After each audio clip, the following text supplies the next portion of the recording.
सभी को शुभेच्छा, हरिओम, हैवी थॉट्स। हम आज सप्तांग योग क्या है समझने वाले हैं।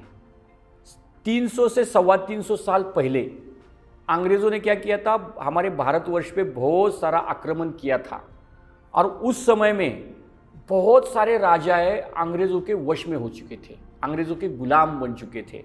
जो अंग्रेज कहेंगे वही कर रहे थे। और क्यों कर रहे थे? क्योंकि वो नई नई वस्तु वहाँ से आ रहे थे, व्यापार कर रहे थे और उनकी वस्तुओं को देखकर, नए नए संशोधन कर देखकर वो प्रभावित हो रहे थे। मगर कुछ राजा ऐसे थे जिनको ये पसंद नहीं था। उनको दिख रहा था कि ये अंग्रेज हमारे देश को नुकसान पहुंचाने वाले हैं, अपने संस्कृति को धक्का लगाने वाले हैं, अपने संस्कृति को बिगाड़ने वाले हैं। तो इसलिए ये संस्कृति को कैसे बिगाड़ेंगे, तो हमारे देश के जो भी योग शास्त्र है, अन्य ग्रंथ है, इसको लेके जाएंगे और हमसे वो जुदा करेंगे, इसका डर उनको था। तो उस समय में चंडकपाली नाम का राजा उन राजाओं में से एक था और वो महर्षि घेरंड के पास गया और उन्होंने कहा, हे महर्षि घेरंड, मैं योग शास्त्र का पूरा ज्ञान लेना चाहता हूँ, पूरा ज्ञान मुझे दो ताकि मैं प्रजा के हर इंसान को ये ज्ञान दे सकूँ। और ये ज्ञान देने के बाद मन का जो ज्ञान है ना, अंग्रेज छीन नहीं सकेंगे। तो मन में रखा हुआ ज्ञान अंग्रेज छीन नहीं सकेंगे और इसके लिए मैं हर प्रजा के इंसान तक ये ज्ञान पहुंचाना चाहता हूँ। सबसे पहले मुझे ये ज्ञान दो। ये भाव लेकर महर्षि घेरंड के पास गया चंडकपाली। तो उन्होंने कहा कि आ जाओ चंडकपाली, आपका बहुत बहुत स्वागत है, आप सावधान होकर सुन लो। नास्ति मायात समम पाशम, नास्ति योगात परम बलम, नास्ति ज्ञानात समम बंधु, ना अहंकारात क्षणम रिपु। यानी कि उन्होंने कहा, माया से बड़ा कोई बंधन नहीं है, योग से बड़ा कोई बल नहीं है इस संसार में, और अहंकार से बड़ा कोई शत्रु नहीं है, और ज्ञान से बड़ा कोई भाई नहीं है। ज्ञान से बड़ा कोई भाई नहीं। ज्ञान, लेकिन कौन सा ज्ञान?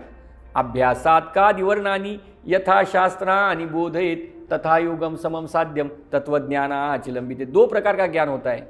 पहला जो ज्ञान होता है बाहर की दुनिया का, आजकल डॉक्टर इंजीनियर होते लोग, ये सारा संशोधन होता है जीवन को आजीविका के लिए। दूसरा कुछ ज्ञान होता है जिस शरीर को सफल बनाने के लिए, खुद का ज्ञान, अपने शरीर का ज्ञान, मन का ज्ञान, भावनाओं का ज्ञान, विचारों का ज्ञान, ये दूसरा ज्ञान है। ये इंसान को ज़्यादा जरूरी है, ऐसा महर्षि बोलते हैं। वो ज्ञान इंसान को अपने जीवन को सफल बनाता है, तो ये ज्ञान लेना चाहिए। और ज्ञान लेने के लिए हमें क्या करना चाहिए? योग शास्त्र में तपना चाहिए। जैसे कुम्हार अपने मटके को तपाता है, उसी प्रकार हमें अपने आप को योग अग्नि में तपाना चाहिए। लेकिन योग अग्नि में तपाने के लिए सप्तांग योग समझना अत्यंत जरूरी है। ये सप्तांग योग महर्षि घेरंड चंडकपाली को समझा रहे हैं। तो क्या है सप्तांग योग, और एकदम जागृत होकर सुने। तो चैनल को अभी तक सब्सक्राइब नहीं किया, चैनल को सब्सक्राइब करें, बहुत ही इंटरेस्टिंग वीडियो होने वाला है, वीडियो पर बने रहे। षट्कर्मणानि शोधनम च आसनेन भवेत् दृढ़ं, मुद्रया स्थिरता चैव प्रत्याहारेण धीरता, प्राणायामं च लाघवं च ध्यानात् प्रत्यक्षमात्मनि समाधि निर्लिप्तम च मुक्तिरेव न संशयः। महर्षि बोलते हैं, षटकर्म करके अपने बॉडी को डिटॉक्स करो। देखिए, जितने भी शरीर में रोग आ रहे हैं ना आजकल, इतने सारे हॉस्पिटल खुले, क्यों खुले? शरीर के अंदर गंदगी रुकने की वजह से। हम जाने अनजाने में गलत खाना खा लेते हैं, बिस्किट है, ब्रेड है, ऐसा है, तेल वाली है, तली भुनी पदार्थ है, खा लेते हैं और इस शरीर में गंदगी जमा होती है। बड़ी आंत में गंदगी जमा हुई तो दर्द शुरू होता है, एसिडिटी। छोटी आंत में गंदगी शुरू हुई तो क्या होता है? पित्त होता है। उसके बाद आमाशय में गंदगी शुरू हुई तो श्वास रिलेटेड बीमारी होती है। ये सारी बीमारियां शरीर में मल मूत्र जमा होने की वजह से है। तो इसको पहले डिटॉक्स करो, शरीर को गंदगी बाहर निकालो। और टेक्निक सारी उन्होंने बताई किस प्रकार हमें बाहर निकालना चाहिए। उसके बाद उन्होंने बताया, आसनेन भवेत् दृढ़ं, योगासन से शरीर मजबूत होता है। आसन के द्वारा द्वंद्वों को जीतने की शक्ति इंसान के अंदर आ जाती है। उसके बाद मुद्रा, आसनों के द्वारा द्वंद्वों को जीतने की शक्ति अंदर आ जाती है इंसान की। उसके बाद मुद्रा, अलग अलग मुद्रा उन्होंने बताई जिससे मन प्रसन्न होता है। देखिए, सिंपल नमस्कार मुद्रा, हाथ जोड़ते ही इंसान का मन प्रसन्न होता है। मंदिर के सामने अगर हाथ जोड़ के मूर्ति के सामने खड़े रहे, दुश्मन भी सामने आया तो उससे हमें सकारात्मक भाव निर्माण होता है और उसके प्रति घृणा हमारे मन से पूरी चली जाती है। तो ये ऐसी नमस्कार मुद्रा जैसी कई सारी मुद्रा उन्होंने बताई है जो मन को प्रसन्न करती है। उसके बाद प्रत्याहार, जैसे हम स्वामी विवेकानंद का पूरा स्टोरी सुनना चाहते हैं, लेकिन हमारे दादा की स्टोरी नहीं सुनना चाहते। क्यों? क्योंकि स्वामी विवेकानंद ने बहुत सारा इंद्रियों का कंट्रोल रखा था अपने पास, लेकिन हमारे अंदर इंद्रियों की कंट्रोल नहीं है। तो इंद्रियों को कंट्रोल कैसे करना, ये सारा टेक्निक नॉलेज सप्तांग योग में महर्षि गिरहण ने बताया। उसके बाद महर्षि गिरहण ने बताया प्राणायाम करके अपने शरीर को पूरी तरह से हल्का करें, जैसे हवा में उड़े इतना शरीर हल्का, निरोगी शरीर। कितना अच्छा लगेगा, शरीर है ही नहीं, जिसे हवा में उड़ रहे इतना अच्छा लगेगा। प्राणायाम करके शरीर एकदम ऊर्जावान हो जाता है। तो प्राणायाम के प्रकार उन्होंने बताए और उसके बाद ध्यान बताया।